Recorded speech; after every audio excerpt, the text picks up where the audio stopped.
La feuille de route nationale sur le vieillissement, c'est une feuille de route qui ose, qui répond à l'urgence sur le terrain, qui répond à nos aînés, qui répond à leurs aidants et qui répond surtout aussi à nos soignants.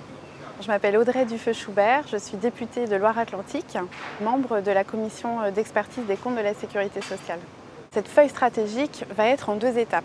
La première, c'est du court terme, répondre dans le prochain PLFSS qui arrive à l'automne 2018, mettre en œuvre des mesures financières, apporter une réponse budgétaire pour que des choses se mettent en place sur le terrain.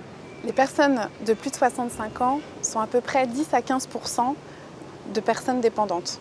Il y a 80-85% de personnes vieillissantes qui sont en bonne santé et pour qui il faut promouvoir une longévité heureuse et bienveillante.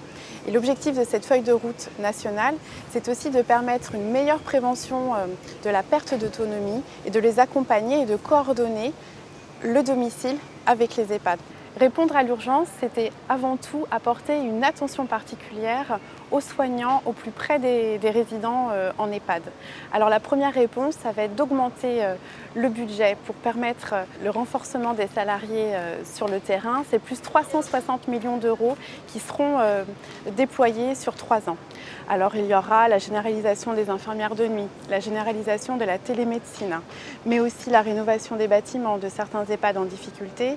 C'est surtout aussi plus 1000 places d'hébergement temporaire qui seront déployées en France pour permettre un meilleur retour à domicile et éviter les réhospitalisations pour nos personnes âgées. Et puis c'est surtout renforcer l'aide à domicile avec 100 millions d'euros qui seront déployés pour assurer une offre de services de qualité.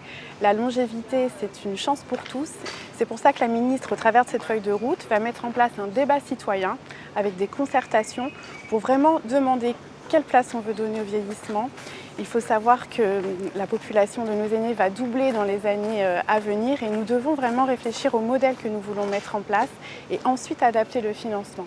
Donc c'est une feuille de route vraiment très transversale qui vise aussi à décloisonner le secteur sanitaire et le secteur médico-social, le tout au profit de nos concitoyens.